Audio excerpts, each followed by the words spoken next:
Question है, भारतीय राष्ट्रीय कांग्रेस ने किस वर्ष पूर्ण स्वराज का प्रस्ताव पारित किया? 1929 ईस्वी में।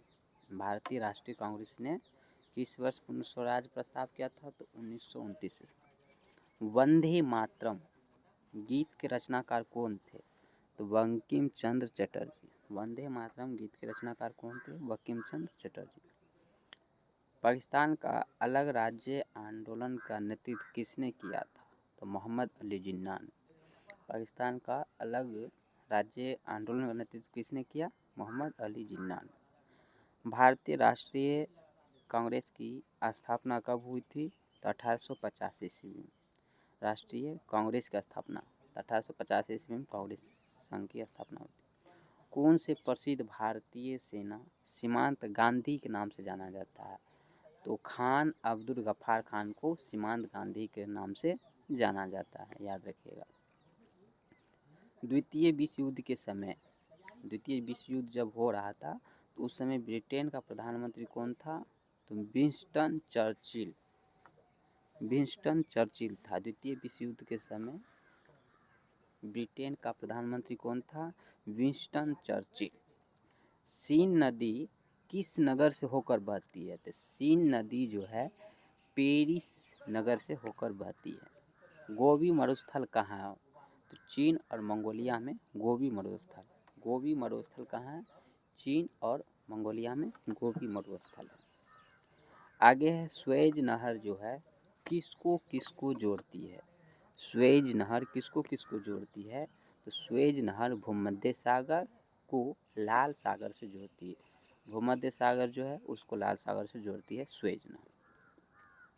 बिहार राज्य किन देशांतरों के मध्य स्थित है? बिहार राज्य जो है लगभग 84 डिग्री पूर्व से 88 डिग्री पूर्व क्या है? बिहार राज्य स्थित है। 84 डिग्री पूर्व से 88 डिग्री पूर्व बिहार राज्य स्थित है। मुंडा जनजातियाँ अधिकांशतः कहाँ बसती है? तो मुंडा जनजातियाँ सबसे ज़्यादा आपको झारखंड में मिलेगा। मुंडा जनजातियाँ अधिकांशतः कहाँ बसती है? तो झारखंड में मुंडा। उसके बाद है, समुद्र जल पर पृथ्वी के केंद्र से सबसे निकट स्थान कौन सा है? समुद्र तल पर पृथ्वी के केंद्र से सबसे निकट का स्थान है उत्तरी ध्रुव।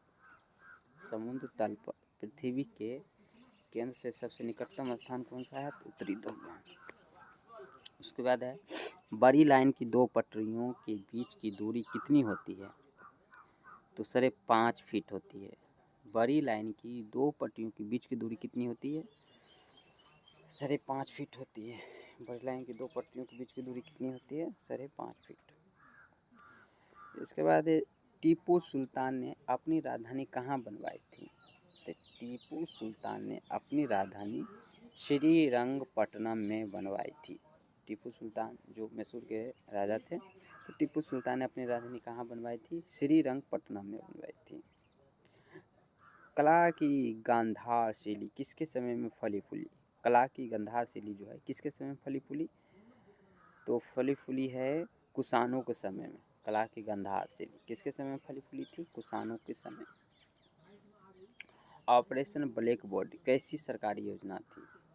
तो वयस्कों को साक्षर बनने हेतु प्रोत्साहित करने के लिए ये ऑपरेशन ब्लैक बोर्ड की चलाया गया था। वयस्क माने कि जो 18 साल का हो चुका है उसको वयस्क बोलते हैं। जवान आदमी को साक्षर बनने की हेतु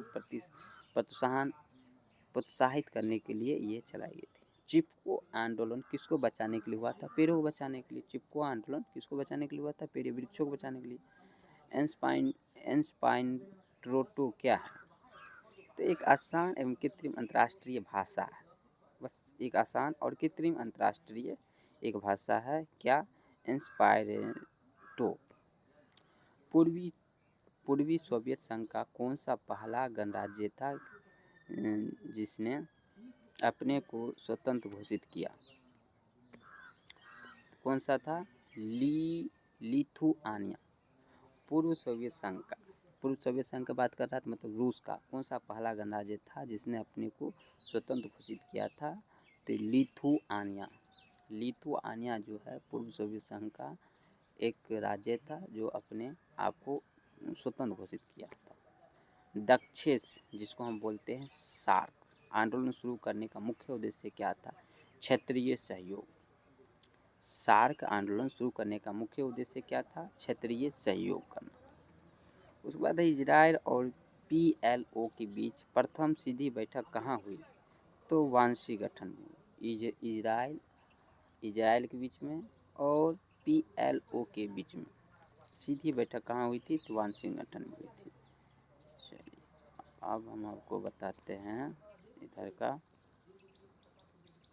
बताइए, मदर टेरेसा के द्वारा स्थापित धर्म संघ क्या कहलाता है? मिशनरीज ऑफ चैरिटी कहलाता है। मदर टेरेसा के द्वारा स्थापित धर्म संघ क्या कहलाता है? मदर टेरेसा द्वारा ही स्थापित किया गया है। और धर्म संघ क्या कहलाता है? तो इसका नाम है missionaries of charity. Missionaries of charity. Panchsheel की मुख्य विशेषता क्या? पंचशील है उसका मुख्य विशेषता, उसका क्या विशेषता है? देशों के मध्य मित्रता और शांतिपूर्ण अस्तित्व। पंचशील की मुख्य विशेषता क्या है? देशों के मध्य मित्रता होनी चाहिए और शांतिपूर्ण अस्तित्व होना चाहिए, शांतिपूर्ण वातावरण होना चाहिए। बछेंद्री पाल का किस क्षेत्र में एक सुपरिचित नाम है? पर्वतारोहण में। बछेंद्री पाल जो पर्वतारोहण की थी, तो बछेंद्री पाल का किस क्षेत्र में एक सुपरिचित नाम है? तो पर्वतारोहण। पास्चुराइजेशन एक प्रक्रिया है जिसमें क्या होता है? तो दूध को पहले बहुत देर तक गर्म किया जाता है और फिर अचानक से उसको निश्चित समय में अचानक से ठंडा कर लिया जाता है, तो इसी को बोलते हैं पास्चुराइजेशन। दूध को पहले बहुत देर तक गर्म किया जाता है और फिर एक निश्चित समय में अचानक ठंडा कर लिया जाता है, तो इसी को बोलते हैं पास्चुराइजेशन। एम्फीबिया किसको कहते हैं? माने उभयचर किसको कहते हैं? जो जल में भी और स्थल दोनों पर ही रह सकने वाले पशुओं को हम क्या कहते हैं? उभयचर कहते हैं। माने जल में भी और स्थल में भी आराम से जो रह सकता है उसको कहते हैं उभयचर प्राणी। पृथ्वी तक सवाल है आपका, पृथ्वी तक पहुंचने के लिए सूर्य से चला प्रकाश लगभग कितना समय लगता है? वैसे तो 20 मिनट 16 सेकेंड 6 ऐसे लगता है, 20 मिनट 16 सेकेंड 6, लेकिन आप 20 सेकेंड के आसपास ले सकते हैं। पृथ्वी तक पहुंचने के लिए सूर्य से चला प्रकाश लगभग कितना समय पहुंच जाता है? 8 मिनट 20 सेकेंड के आसपास। स्टेनलेस स्टील किसकी मिश्र धातु है? तो स्टेनलेस स्टील जो है मिश्र धातु है लोहे और क्रोमियम का। स्टेनलेस स्टील किसकी मिश्र धातु है? लोहा और क्रोमियम का स्टेनलेस स्टील मिश्र धातु, लोहे और क्रोमियम का बना हुआ स्टेनलेस स्टील है। ठीक है। उसके बाद है किस धातु पर तब कोई प्रक्रिया नहीं होती जब ऊपर से भाप गुजरती है? एल्युमिनियम। हाँ, किस धातु पर तब कोई प्रक्रिया नहीं होती है जब ऊपर से भाप गुजरती है? एल्युमिनियम में कोई प्रक्रिया नहीं हुई। वैज्ञानिक इवान पावलोव किस क्षेत्र में अपने कार्यों के लिए जाने जाते हैं? तो प्रायोगिक मनोविज्ञान के क्षेत्र में। आपको वैज्ञानिक इवान पावलोव किस क्षेत्र में अपने कार्य के लिए जाने जाते हैं? तो प्रायोगिक मनोविज्ञान के क्षेत्र में ये जाने जाते हैं, मनोविज्ञान के क्षेत्र में जाने जाते हैं। इवान पावलोव किस क्षेत्र में जाने जाते हैं? मनोविज्ञान के क्षेत्र में, प्रायोगिक मनोविज्ञान। निकोलस कोपरनिकस किस लिए प्रसिद्ध है? निकोलस कोपरनिकस के बारे में सुने हैं? यह बताने के लिए कि ग्रह सूर्य के चारों ओर चक्कर लगाते हैं, ना कि पृथ्वी के।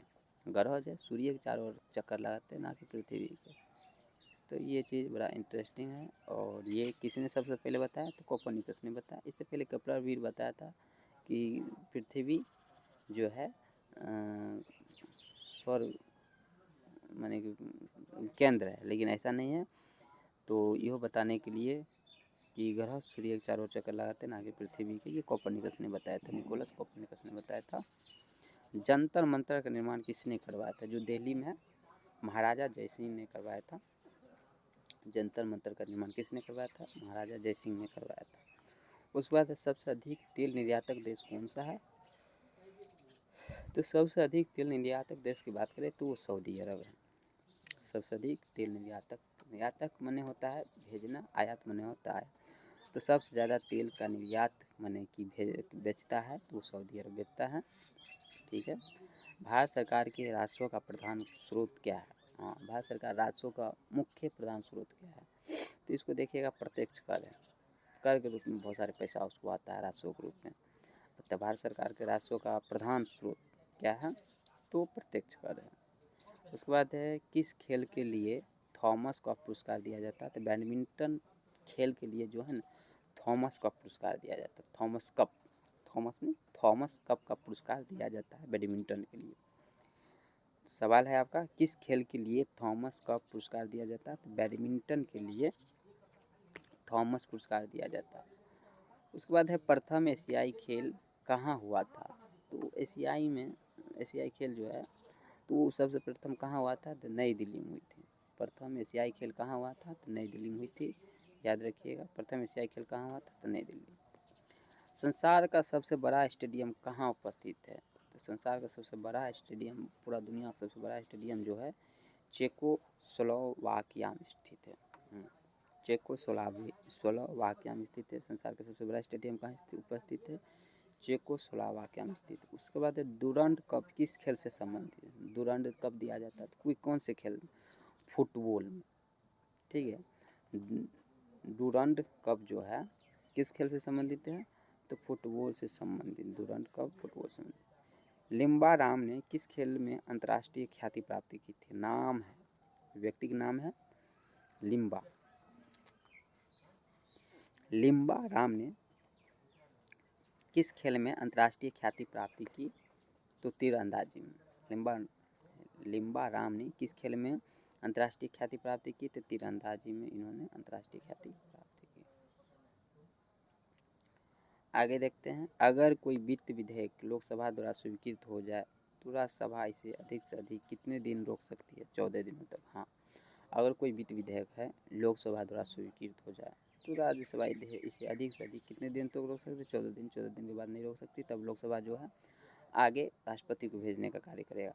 और कोई वित्त विधेयक है तो लोकसभा द्वारा अगर स्वीकृत कर लिया गया है तो राज्यसभा मात्र इसे 14 दिन तक अपने पास इस पर विचार विमर्श करके आगे इसका जो प्रोसेस है उस प्रोसेस में लगा देगा। भारतीय संविधान में संशोधन के लिए विधेयक कहाँ लाया जा सकता है, तो भारतीय संविधान में संशोधन के लिए विधेयक जो है या तो लोकसभा में या राज्यसभा में, दोनों सदन में लाया जा सकता है, उच्च सदन और निम्न सदन। तो उच्च सदन हो गया राज्यसभा, निम्न सदन हो गया आपका लोकसभा। तो भारतीय संविधान में संशोधन के विधेयक कहाँ लाया जा सकता है, तो लोकसभा में भी ला सकते हैं और राज्यसभा में भी ला सकते हैं और संशोधन कर सकते हैं। अगर भारत के राष्ट्रपति के चुनाव में कोई विवाद है तो उस विवाद को कहाँ सौंपा जा सकता है, भारत के सर्वोच्च न्यायालय को सौंपा जाता है। फिर सर्वोच्च न्यायालय उस विवाद को सुलझाएगा और आगे प्रोसेस। और भारत के राष्ट्रपति के चुनाव में कोई विवाद है तो उस विवाद को कहाँ सौंपा जा सकता है, भारत के सर्वोच्च न्यायालय को सौंपा जा सकता है। ठीक है बच्चा, तो आगे देखते हैं। जय जवान जय किसान का नारा किसने दिया था, तो लाल बहादुर शास्त्री ने जय जवान जय किसान का नारा दिया था। जय जवान जय किसान का नारा किसने दिया था, लाल बहादुर शास्त्री। भारतीय संविधान भारत के राष्ट्रपति को कौन सा अधिकार नहीं देता है, तो भारतीय संविधान जो राष्ट्रपति कौन सा अधिकार नहीं देता, राज्यों को मुख्यमंत्री की नियुक्ति का अधिकार नहीं है, ये राष्ट्रपति नहीं करते हैं, ये राज्यपाल जी करते हैं। ठीक है, भारतीय संविधान भारत के राष्ट्रपति को कौन सा अधिकार नहीं देता है, तो राज्यों को मुख्यमंत्री की नियुक्ति कौन करते हैं, राज्यपाल करते हैं। उस राज्य के राज्यपाल जो है वो उस राज्य के मुख्यमंत्री को नियुक्ति करते हैं। आगे है, भारतीय संविधान के लिए प्रथम संशोधन विधेयक कब हुआ था, तो 1951 ईस्वी में संविधान में संशोधन किया गया और ये प्रथम संशोधन था। ठीक है, भारतीय संविधान की प्रथम संशोधन विधेयक कब हुआ था, 1951 ईस्वी में हुआ था। उसके बाद है, सिक्किम भारत का एक राज्य किस संशोधन द्वारा बनाया गया था, तो सिक्किम एक राज्य बनाया गया था, ये 35वें संशोधन के अंतर्गत बनाया था और 1975 में हुआ था ये। ठीक है, सिक्किम भारत का एक राज्य किस संशोधन द्वारा बनाया गया था, 35वें संशोधन पर बनाया गया था और 1975 में बनाया गया था। उसके बाद है, भारत के सर्वोच्च न्यायालय की स्वीकृति क्षमता क्या है, भारत के सर्वोच्च न्यायालय की स्वीकृति क्षमता मात्र 34 है। सर्वोच्च न्यायालय की स्वीकृति क्षमता क्या है, मात्र 34। भारत में पंचायती राज की अनुशंसा के लिए बनी समिति के अध्यक्ष कौन थे, बलवंत राय मेहता था। भारत में पंचायती राज की अनुशंसा के लिए, मानी कि पंचायती राज होना चाहिए, ऐसा अनुशंसा किया तो बलवंत राय मेहता समिति जो थे तो पंचायती राज का संगठन करने के लिए अपना सिफारिश किया। कौन से प्रसिद्ध भारतीय गुरुदेव के नाम से जाना जाता है, रविन्द्रनाथ टैगोर को गुरुदेव के नाम से जाना जाता है, ये पूरा दुनिया जानता है। तो कौन से प्रसिद्ध भारतीय जो है गुरुदेव के नाम से जाने जाते हैं, रविन्द्रनाथ टैगोर को गुरुदेव के नाम से। महात्मा गांधी जो है अपना राजनीतिक गुरु किसको मानते थे? तो महात्मा गांधी अपना राजनीतिक गुरु की बात करें तो वो गोपाल कृष्ण गोखले को अपना राजनीतिक गुरु मानते थे। महात्मा गांधी अपना राजनीतिक गुरु किसको मानते थे? गोपाल कृष्ण गोखले को राजनीतिक गुरु मानते थे। साइमन कमीशन पहली बार भारत कब आया था? 1946 ईस्वी 28 ईस्वी में आया था पहली बार। ठीक है, साइमन कमीशन जो है पहली बार भारत कब आया था? 1928 ईस्वी में भारत आया था। याद रखिएगा, साइमन कमीशन पहली बार भारत कब आया था? 1928 ईस्वी में। आगे क्वेश्चन है, autobiography of a non Indian पुस्तक किसने लिखा है? तो नीरज सी चौधरी ने लिखा। याद रखिएगा, autobiography of a non Indian पुस्तक किसने लिखा? नीरज सी चौधरी ने लिखा है। आगे क्वेश्चन है, इंडिया विंस फ्रीडम के लेखक कौन है? Abul Kalam Azad. India wins freedom, India जीत के लिए स्वतंत्र है ना। इंडिया विंस फ्रीडम के लेखक कौन है? अब्दुल कलाम आज़ाद है। याद रखिएगा, इंडिया विंस फ्रीडम के लेखक कौन है? अब्दुल कलाम आज़ाद है। स्विट्जरलैंड में बोली जाने वाली प्रधान भाषा कौन सी? स्विट्जरलैंड एक देश है, वहाँ पर कौन कौन सी भाषा बोली जाती है और उसमें से महत्वपूर्ण कौन कौन सी भाषा है उसका? तो स्विट्जरलैंड में जर्मनी भाषा बोली जाती है, फ्रेंच बोली जाती है और इटालियन बोली जाती है। तो स्विट्जरलैंड एक देश है, वहाँ पर प्रधान भाषा है, बहुत सारी भाषा है, उसमें प्रधान भाषा जैसे जर्मन है, फ्रेंच और इटालियन। जैसे अपना भारत है, भारत में प्रधान भाषा कौन है? अंग्रेजी और हिंदी के रूप में महत्वपूर्ण है। अगला क्वेश्चन है, यूनेस्को की कार्य भाषाएं क्या है? यूनेस्को जो है उनकी कार्य भाषा क्या है? अंग्रेजी और फ्रेंच में उनका कार्य भाषा है। माने कि यूनेस्को अगर कोई आपको सर्टिफिकेट देता है तो अंग्रेजी में लिखा हुआ रहता है और फ्रेंच में भी लिखा रहता है। तो फ्रेंच में तो नहीं, अब इंडिया लोगों को मिलेगा तो वो अंग्रेजी में ही लिखा हुआ आपका सर्टिफिकेट मिलेगा। तो यूनेस्को की कार्य भाषाएँ क्या है? तो अंग्रेजी और फ्रेंच है। लाइफ डिवाइन नामक पुस्तक किसने लिखी? लाइफ जो है डिवाइन है, तो अरविंद घोष ने लिखा। ये बहुत अच्छा पुस्तक, पढ़ना चाहिए। लाइफ डिवाइन पुस्तक किसने लिखी? तो अरविंद घोष ने। उसके बाद है लक्षद्वीप है। लक्षद्वीप टापू कहाँ अवस्थित है? दक्षिण पश्चिम में जाइएगा तो दक्षिण पश्चिम में आपको भारत में ही स्थित है। लक्षद्वीप टापू कहाँ स्थित है? दक्षिण पश्चिम के एरिया में भारत में स्थित है। दक्षिण पश्चिम वाला भारत के दक्षिण पश्चिम में जाएगा तो लक्षद्वीप टापू स्थित है। उसके बाद महारानी विक्टोरिया को भारत की साम्राज्य कब नियुक्त किया गया था? 1857 में क्रांति हुआ था, तो उसके बाद बहुत देखा कि नहीं संभल पा रहा है तो 1877 ईस्वी में इसे घोषित कर लिया गया। महारानी विक्टोरिया को भारत की सामग्री कब नियुक्त किया गया था? 1877 ईस्वी में। ठीक है, 1877 ईस्वी। उसके भारत में जन्मे 2 अमेरिकी नागरिक जिन्हें विज्ञान के क्षेत्र में नोबेल पुरस्कार मिला कौन थे? हरगोविंद खुराना और एस चंद्रशेखर। नहीं समझे तो सुनो। भारत में जन्म लिया 2 अमेरिकी नागरिक जिन्हें विज्ञान के क्षेत्र में नोबेल पुरस्कार मिला। जन्म लिया भारत में, कर्म किया अमेरिका में जैसे ही कर्म किया तो उनको 2 नोबेल पुरस्कार मिला। तो उनका नाम है हरगोविंद खुराना और एस चंद्रशेखर है। हरगोविंद खुराना और एस चंद्रशेखर है, जिनको नोबेल पुरस्कार मिला। अब जन्म उनका भारत में हुआ था, याद रखिए। परमाणु ऊर्जा में भारतीय कार्यक्रम के जनक कौन है? तो H.J. भाभा है। याद रखिएगा, परमाणु बम जो बनाएगा, तो परमाणु ऊर्जा में यहाँ सवाल है कि परमाणु ऊर्जा में भारतीय कार्यक्रम के जनक कौन है? H.J. भाभा है। याद रखने वाली बात है, H.J. भाभा। उसके बाद है, अंतरिक्ष विज्ञान पर अनुसंधान और विकास का श्रेय किनको जाता है? तो अंतरिक्ष विज्ञान पर अनुसंधान और विकास का श्रेय जो है विक्रम साराभाई को जाता है। हाँ, ये बहुत अच्छा सवाल है, इसको तो याद कर ही लीजिए तो ज़्यादा बेहतर होगा। सवाल है आपका, अंतरिक्ष विज्ञान पर अनुसंधान और विकास का श्रेय तो किसको जाता है? विक्रम साराभाई को जाता है। याद रखिएगा। कलिंग पुरस्कार किस क्षेत्र में दिया जाता है? विज्ञान को लोकप्रिय बनाने के लिए। हाँ, तो ऐसे आप समझ सकते हैं, ऐसे भी कलिंग पुरस्कार जो है किस क्षेत्र में दिया जाता है? विज्ञान के क्षेत्र में दिया जाता है। तो कलिंग पुरस्कार किस क्षेत्र में दिया जाता है? विज्ञान को लोकप्रिय बनाने के लिए विज्ञान के क्षेत्र में दिया जाता है कलिंग पुरस्कार। एक वयस्क भारतीय हाथी का भार लगभग कितना होता है? एक वयस्क भारतीय हाथी का भार, मैंने हाथी का भार पूछ रहा है। एक वयस्क जवान एकदम तरोताजा, ना उतना बच्चा ना उतना बूढ़ा, तो भार लगभग कितना होता है? 1000 किलोग्राम, मैंने 1000 किलोग्राम का होता है क्या? हाथी का भार। भारतीय हाथी का भार कितना होता है? 1000 किलोग्राम लगभग। वैज्ञानिक अल्बर्ट आइंस्टीन किसके लिए प्रसिद्ध है? वो प्रकाश विद्युत प्रभाव के लिए, प्रकाश विद्युत प्रभाव के लिए ये प्रसिद्ध है। वैज्ञानिक अल्बर्ट आइंस्टीन जो है किसके लिए प्रसिद्ध है? प्रकाश विद्युत प्रभाव के लिए प्रसिद्ध है। उसके बाद है सिंगरोत्पादी रिएक्टर, एक बिजली पैदा करने वाला नाभिकीय रिएक्टर जो किस प्रक्रिया से बिजली उत्पन्न करता है? सवाल है आपका। सिंगरोत्पादी रिएक्टर एक बिजली पैदा करने वाली नाभिकीय रिएक्टर जो किस प्रक्रिया से बिजली उत्पन्न करता है? तो कौन सा प्रक्रिया से बिजली उत्पन्न का? विगलन प्रक्रिया द्वारा।